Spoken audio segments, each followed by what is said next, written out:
Hi, my name is Savannah Langston, and I'm going to be giving a presentation on the Giving Voice to Values case called Harrison Industries.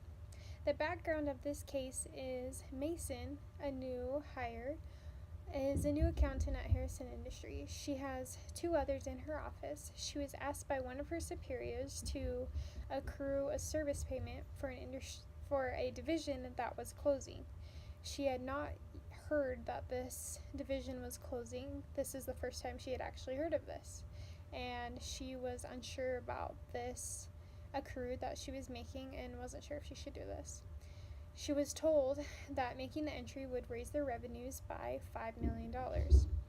She looked for the backup for 3 days until she had to tell her superiors yes or no that she would or would not do it. She could not find any of the backup, and she told her superiors that she would not do it.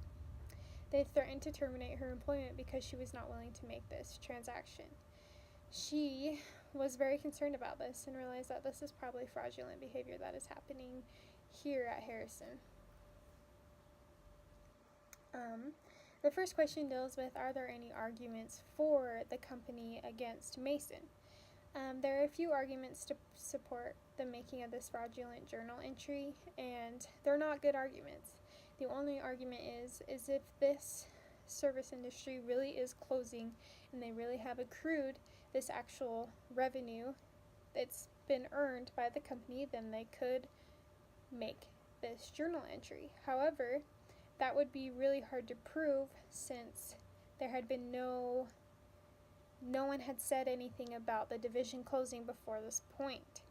So, the possible accounting treatment is it's difficult to decide what could be done. There needs to be a contract, there needs to be board of directors minutes stating that this is officially going to be closing. So what is at stake here?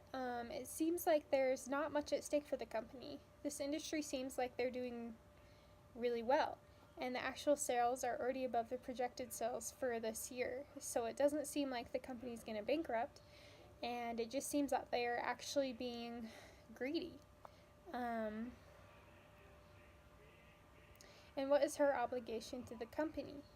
Mason's obligation to the company is to perform her job to the best of her abilities, doing whatever possible to make sure that she is doing what she can to make sure that everything is reported fairly and that management's assertions are correct. She is not required to make fraudulent charges, and she should not be. This is not okay, and she wanted to be hired at this specific company because of the actual values. So this is probably a huge letdown for her. So her most persuasive response is she needs to talk to her supervisor immediately.